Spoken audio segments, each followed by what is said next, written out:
क्या पढ़ने वाले हैं? इलेक्ट्रिसिटी। ठीक है, अब इस टॉपिक में डायरेक्ट हम क्या करते हैं, बातें कर रहे हैं। ठीक है, अब इलेक्ट्रिसिटी में हम पहली बात है जो लेके चल रहे हैं, चार्ज लेके चल रहे हैं। ठीक है, चार्ज क्या होता है? ठीक है, it is a property of matter या एनी सब्सटेंस। वो प्रॉपर्टी कैसे क्या होनी चाहिए? प्रॉपर्टी क्या होना चाहिए? अट्रैक्ट करने की और रिपल्सन करने की, रिपेल करने की। अगर जिसमें जिसी चीज़ में किसी भी सब्सटेंस में अगर ये दोनों प्रॉपर्टी आ जाती हैं तो वो तब क्या बोलते हैं कि उस सब्सटेंस में क्या आ जाता, वो सब्सटेंस क्या हो गया है? चार्ज हो गया है। ठीक है, चार्ज बॉडी किसे बोलेंगे? जिसमें अट्रैक्शन और रिपल्सन करने की प्रॉपर्टी आ जाती है उसी को क्या बोलते हैं? चार्ज हो गया। अब ये दो टाइप्स के होते हैं। क्या होते हैं? दीज आर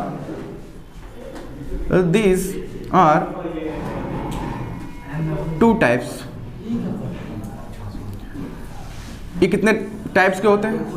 दो टाइप्स के होते हैं। ठीक है, पहला पॉजिटिव चार्ज, ठीक है, दूसरा नेगेटिव चार्ज। ठीक है, अब इनके भी खुद की प्रॉपर्टी होती है। ये दोनों चार्ज हैं, इनकी भी क्या होती है? प्रॉपर्टी होती है। अब वो प्रॉपर्टी क्या होती है? डायरेक्ट हम लोग केवल ये रिवीजन कर रहे हैं तो मैं ऊपर लेके चल रहा हूँ जल्दी। ठीक है, पॉजिटिव चार्ज क्या करेंगे? दूर भगाएंगे। ठीक है, नेगेटिव चार्ज भी ये भी क्या करेंगे? दूर भगाएंगे। ठीक है, इट मीन्स अनलाइक, ये दोनों क्या है? लाइक चार्जेस, सॉरी, दोनों एक ही टाइप के चार्ज हैं। तो लाइक चार्जेस और क्या करेंगे भाई साहब? दूर भगाएंगे। अगर पॉजिटिव ले लिया, एक ले लिया निगेटिव, तो एक दूसरे को क्या करेंगे?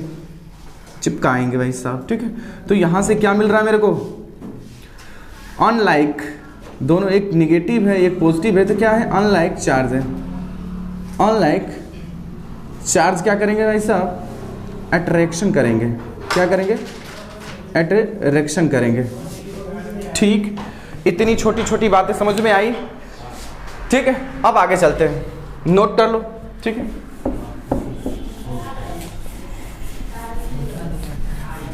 अब हम लोग डायरेक्ट चलते हैं करंट की बातें करते हैं कि इलेक्ट्रिक करंट होता क्या है। क्या इलेक्ट्रिक करंट होता क्या है? इलेक्ट्रिक करंट को जनरली आईएसओ में डिनोट करता हूँ। इलेक्ट्रिक करंट होता क्या है?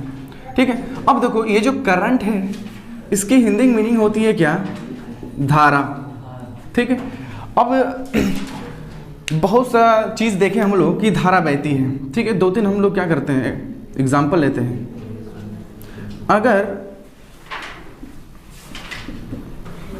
मेरा एयर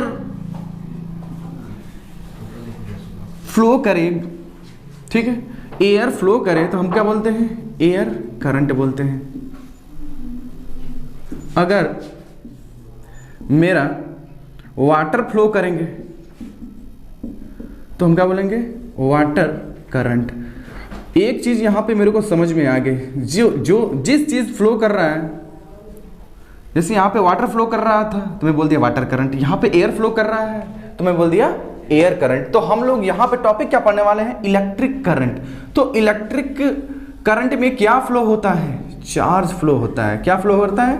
चार्ज, आवेश फ्लो करता है। तो हम बोलते हैं क्या है कि हमारा उस जिस कंडक्टर में, जिस मटेरियल में अगर चार्ज फ्लो करेगा तो बोलेंगे क्या? उसमें क्या हो गया? क्या आ गया? इलेक्ट्रिक करंट आ गया। आई बातें समझ में? ठीक है, तो ये तो बस समझाने के लिए मैंने एग्जांपल दिया है। आगे चलते हैं कि अगर मैं क्या लेता हूं, कंडक्टर लिया, ये तो बात मालूम है ना कि भाई साहब किस चीज में करंट फ्लो करता है? कंडक्टर मटेरियल में। कंडक्टर मटेरियल में थोड़ा इसके आगे जाने से पहले,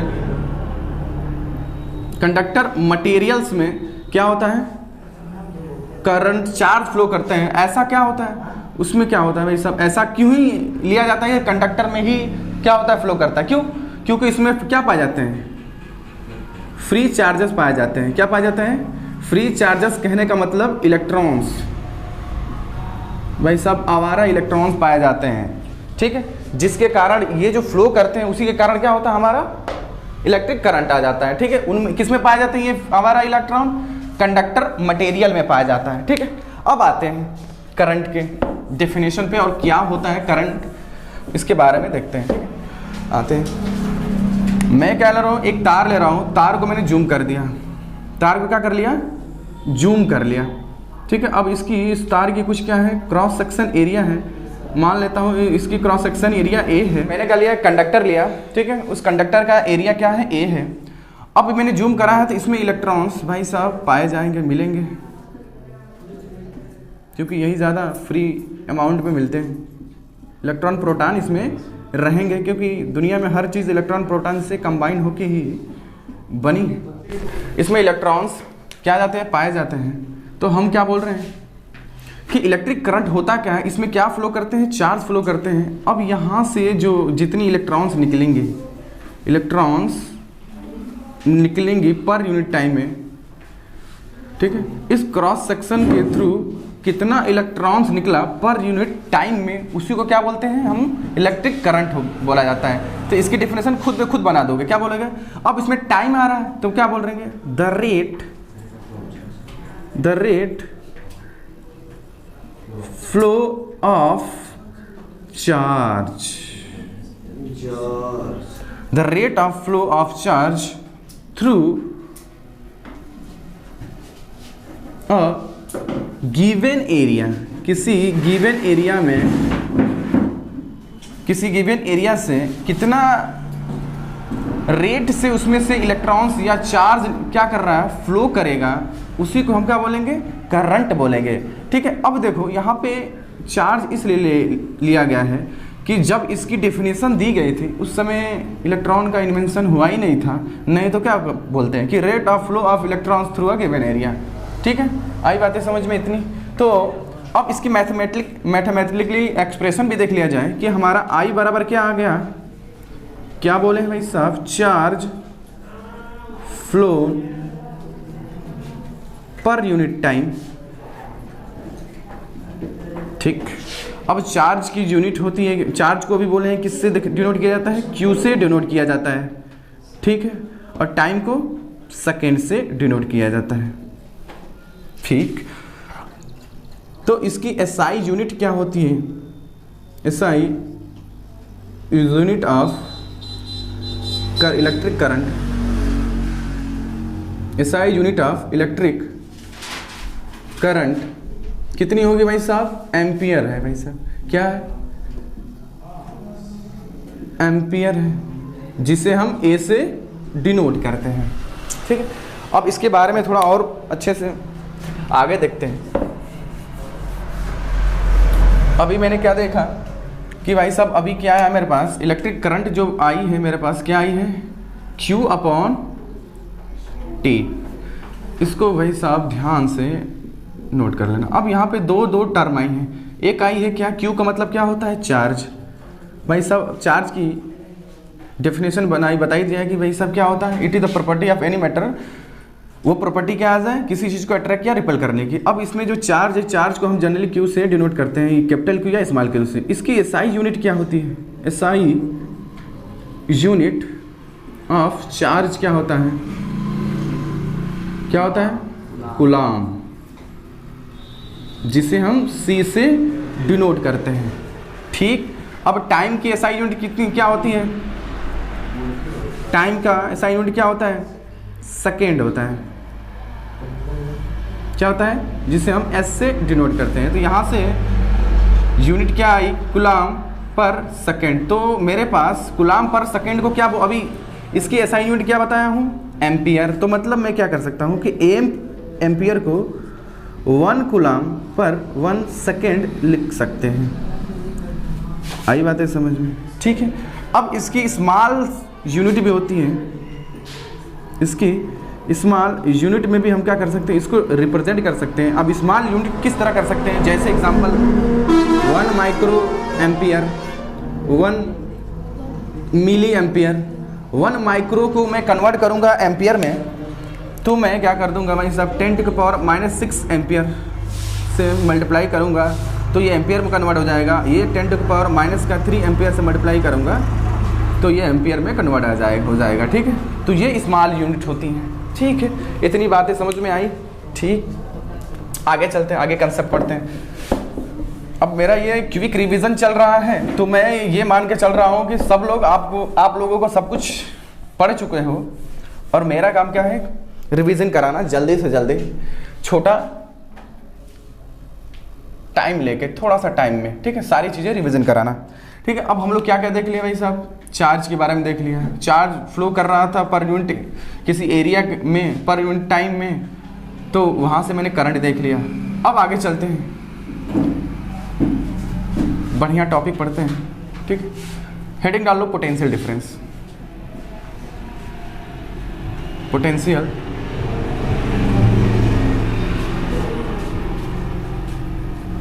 डिफरेंस। ठीक है, अब पोटेंशियल डिफरेंस पढ़ने से पहले एक चीज़ हम थोड़ा समझ लेते हैं कि अभी मैं चार्ज फ्लो करा रहा था। ठीक है, यहाँ से इलेक्ट्रॉन्स क्या करा रहा था, फ्लो करा रहा था। तो इतनी तो मालूम है चीज़ है ना कि दुनिया में अपने आप नहीं फ्लो होता है। न्यूटन का जो लॉ है, फर्स्ट लॉ, क्या कहा था, अगर कोई बॉडी रेस्ट में है तो रेस्ट में ही रहेगी जब तक कि उसमें एक्सटर्नल फोर्स ना लगाया जाए। चाहे वो मूव कर रहा है तो मूव ही करती रहेगी।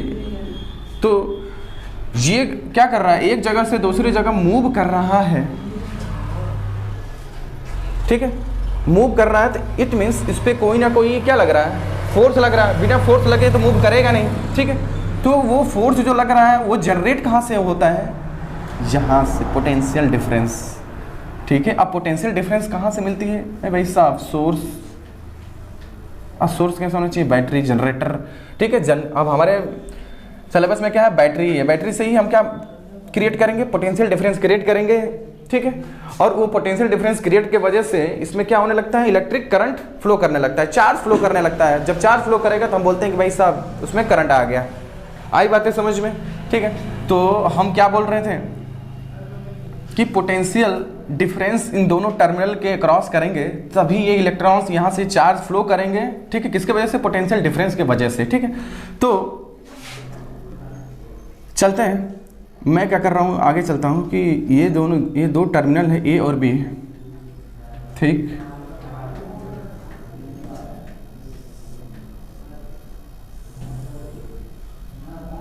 ठीक है, आगे चलते हैं। 1 मिनट थोड़ा इरेज करके फिर से चलते हैं। पोटेंशियल डिफरेंस पढ़ने से पहले ये जो चीज़ दिख रही है पोटेंशियल डिफरेंस, इसके बारे में थोड़ा, पोटेंशियल डिफरेंस ही क्यों लिया जाता है इसके बारे में थोड़ा हम क्या कर ले, चर्चा कर ले थोड़ा सा।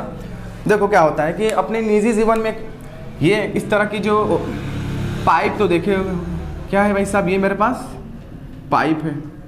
अब इस पाइप में क्या कर दिया, फुल टू पानी पूरा इसको भर दिया। जब इसको भर देंगे, अब दोनों तरफ ओपनिंग क्लोज कर लेंगे भरने के बाद। अब इसको ओपन करेंगे, जब ओपन करेंगे ये पूरे हॉरिजॉन्टली रखी है, ये पूरे जो पाइप को हॉरिजॉन्टली रखा है। ओपन करेंगे तो जितना पानी होगा, जितना गिरना होगा उतना गिर जाएगा।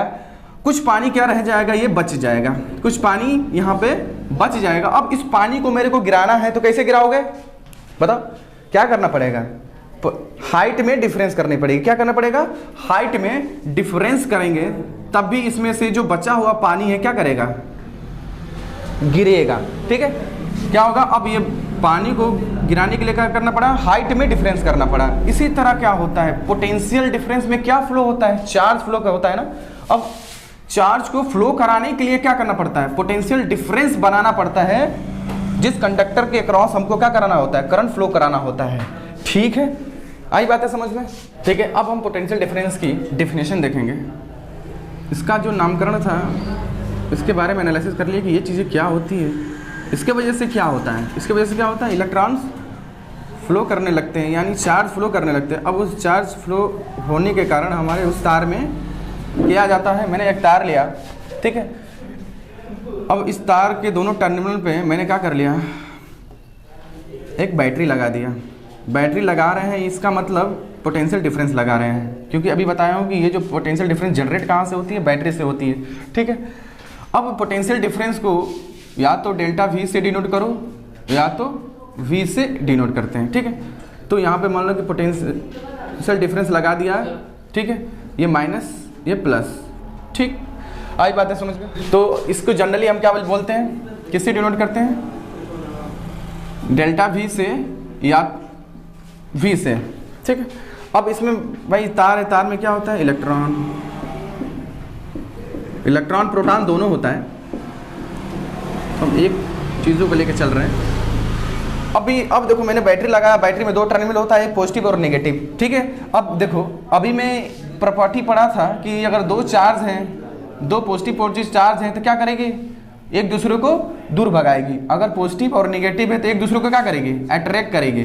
तो अब देखो पॉजिटिव वाले टर्मिनल दिख रहा है, अब ये पॉजिटिव वाले टर्मिनल भाई इस वाले टर्मिनल से जुड़ा है, तो अब इस यहाँ पे मेरे को क्या मिल रहे हैं, इलेक्ट्रॉन्स।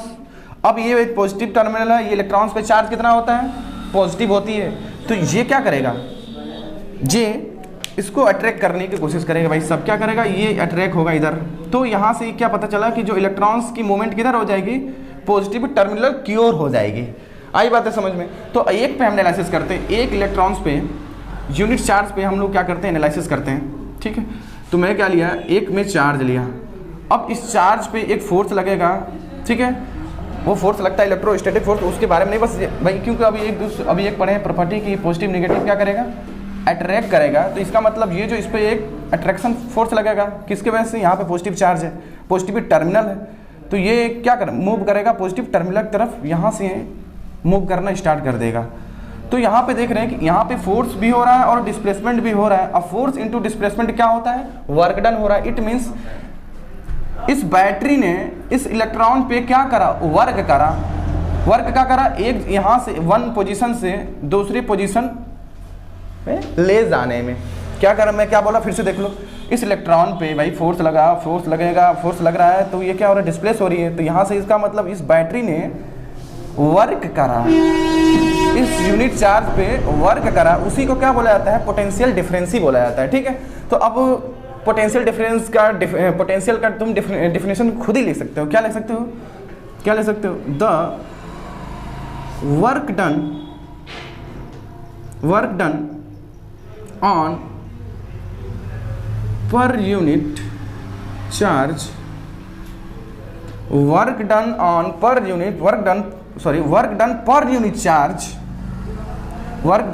यूनिट चार्ज को ही हम क्या बोलते हैं, पोटेंशियल डिफरेंस बोला जाता है। कि मतलब एक यूनिट चार्ज पे कितना वर्क डन करना पड़ा, ठीक है, वही हमारा क्या होता है, पोटेंशियल डिफरेंस होती है, ठीक है। तो work done to move a unit charge पे कितना वर्क डन मूव करना पड़ रहा है एक जगह से दूसरी जगह ले जाने में, उसी को क्या बोलते हैं हम, पोटेंशियल डिफरेंस बोला जाता है, ठीक है। ये बातें क्या कर लो, देख लो, समझ लो।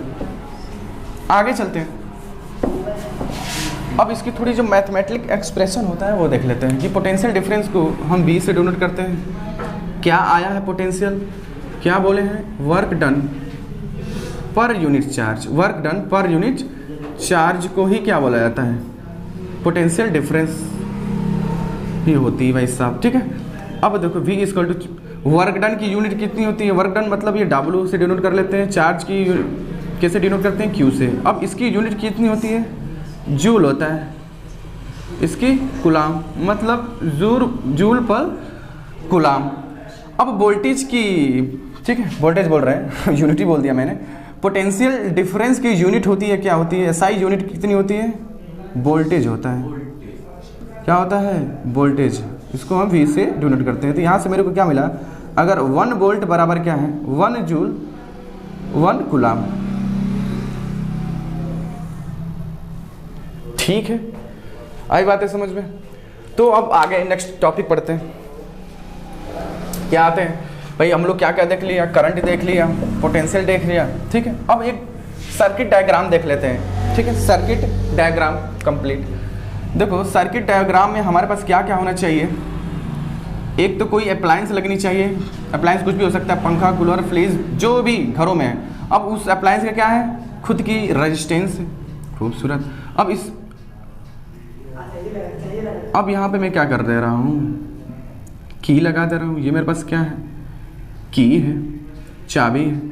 अब इस अप्लायंस को चलाने के लिए कोई ना कोई सोर्स देना पड़ेगा, कोई ना कोई सोर्स देना पड़ेगा। तो मैं क्या कर रहा हूँ, बैटरी लगा दे रहा हूँ। ठीक है, मतलब क्या कर रहा हूँ, पोटेंशियल डिफरेंस क्रिएट कर रहा हूँ। ठीक है, अभी मेरे पास जो ये सर्किट कंप्लीट नहीं है। जब तक इस स्विच को ऑन नहीं करूँगा, जैसे ही ऑन कर दिएगा तो ये सर्किट क्या हो गया, कंप्लीट हो गया। अब इसमें क्वेश्चंस बहुत सारे राइजेस होते हैं। क्या इस पर क्वेश्चन भी बनता है कि अगर मैं इस सर्किट में मैं मेज़र करना चाहता हूँ कि कितना इस पोटेंशियल डिफरेंस ने करंट छोड़ा या करंट निकली, कैसे मेज़र करते हैं, क्या चीज़ करते हैं, अब मेज़र करते हैं तो किस वे में कंबाइन करके मेज़र करते हैं। तो ध्यान देने वाली बातें क्या हैं कि अगर मैं करंट मेज़र करना चाहता हूँ तो मैं इंस्ट्रूमेंट लाऊंगा एमीमीटर। एमीमीटर क्या लाऊंगा, उस इंस्ट्रूमेंट का क्या नाम है, जो करंट मेज़र करता है उस इंस्ट्रूमेंट का क्या नाम है, क्या नाम है, एमीमीटर। ठीक है, एमीमीटर ऐसा डिवाइस है जो क्या मेज़र करता है, करंट मेज़र करता है। ठीक है, अब ये जो करंट जो है किस वे में कंबाइन करते हैं, सीरीज में कंबाइन करते हैं। ठीक, इस पूरे सर्किट में करंट कितना बह रहा है, बस एमीमीटर लगा दिया, वो किस कंबाइन में लगा दिया, सीरीज में। ठीक है, ये भी समझ में आ गया। अब ये जो अप्लायंस है, इस अप्लायंस के अक्रॉस कितना वोल्टेज होगा, कितना ये वोल्टेज लेगा, कितना वोल्टेज ये चूसेगा, अब उसको मेजर करने क्या करना पड़ेगा, हम लगाएंगे वोल्ट मीटर। क्या लगाएंगे, वोल्ट मीटर। अब वो किस तरह कंबाइन करेंगे, वोल्ट मीटर लगाएंगे। वोल्ट मीटर क्या मेजर करता है, वोल्टेज मेजर करता है। वैसे क्या मेजर करता है, वोल्टेज मेजर करता है। ठीक है, और किस कॉम्बिनेशन में लगाएंगे, पैरेलल कॉम्बिनेशन में लगाएंगे। किस में,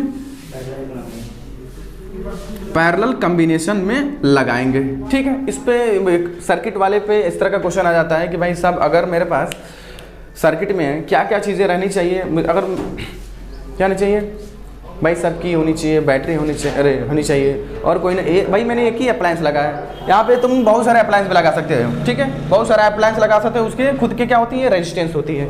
आई बातें समझ में। ठीक है, अब एक नया टॉपिक स्टार्ट कर रहे हैं, मस्त, ओम्स लॉ। क्या, ओम्स लॉ। ओम्स ने क्या कहे, ओम्स जी ने क्या कहा कि अगर मेरे पास कोई कंडक्टर है, क्या है, अगर मेरे पास कोई कंडक्टर है, उस कंडक्टर के अक्रॉस मैंने क्या लगाया है, पोटेंशियल डिफरेंस। क्या लगाया है, पोटेंशियल डिफरेंस। तो जितना ज़्यादा पोटेंशियल डिफरेंस लगाया, पोटेंशियल डिफरेंस लगाएंगे तो भाई साहब क्या होगा, करंट प्रोड्यूस होगा। ठीक है, क्योंकि अभी बता, इस पोटेंशियल डिफरेंस की वजह से क्या होगा, इलेक्ट्रॉन्स चार्ज क्या करेंगे, फ्लो करेंगे, और चार्ज जैसे ही फ्लो करेगा तो उसमें क्या जनरेट हो गया, क्या करंट उसमें क्या होगा, फ्लो करेगी। ठीक है, तो अब मेरे पास यहाँ से ये मिलता है कि जितना ज़्यादा मान लें कि वोल्टेज को बढ़ाएंगे उतना ही क्या बढ़ेगा, हमारा करंट, इलेक्ट्रिक करंट बढ़ेगा। ठीक है, तो यहाँ से ये मेरे को मालूम चला कि अगर potential is directly proportional to क्या आ गया, करंट। अब खास बात ये है कि जो किसी कांस्टेंट टेम्परेचर पे, किसी पर्टिकुलर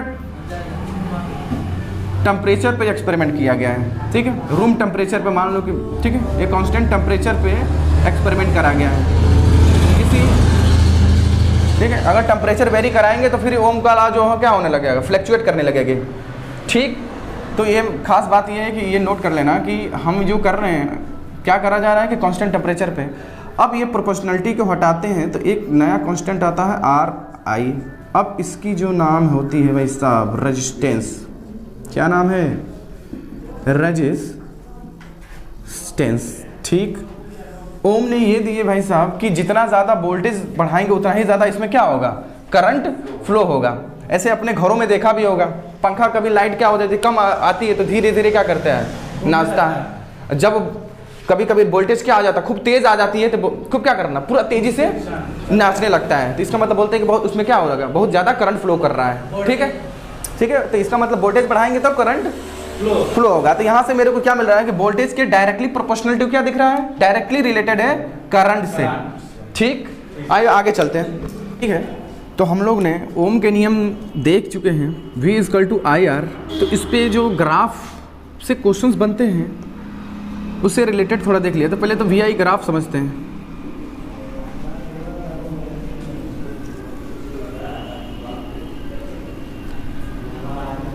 वाई एक्सिस पे मैंने क्या ले लिया, वोल्टेज को एक्सप्रेस करूंगा, और एक्स एक्सिस को किसको एक्सप्रेस करूंगा, करंट को।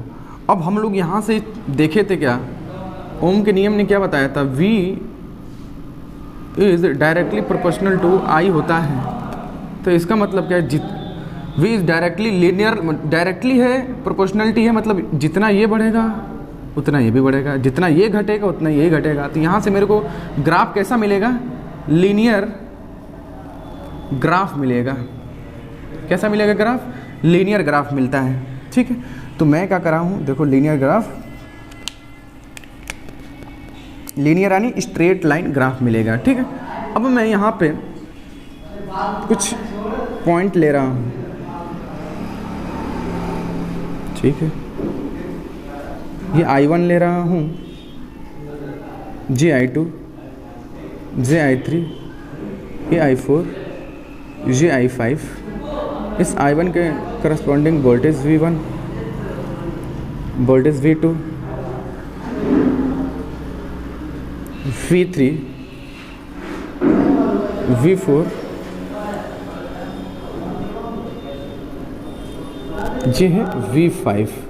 ठीक, अब देखो ध्यान दे रहा हूँ, V और I का ग्राफ जो है, हमें इस ग्राफ का जो स्लोप जो है, देखो V वर्सेस I ग्राफ का जो स्लोप है हमें क्या बताता है, रेजिस्टेंस बताता है। ये नोट करके लिख लेना भाई साहब, रेजिस्टेंस बताता है, पहली बात है। दूसरी चीज़, अब देखो V/I का जो रेशियो रहेगा हमेशा क्या रहेगा, कांस्टेंट रहेगा।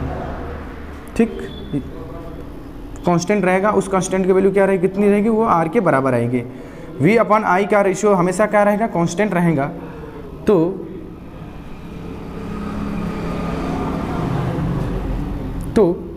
किसी भी दो पॉइंट का अगर मैं वैल्यू निकालूं, मतलब इनकी रेशियो निकालूं दो पॉइंट के बीच में, किसी भी दो पॉइंट के बीच में, फिर अगला दो पॉइंट के बीच में, फिर अगला दो पॉइंट के बीच में, उनका सब रेशियो क्या होगा, रहेगा, कांस्टेंट रहेगा।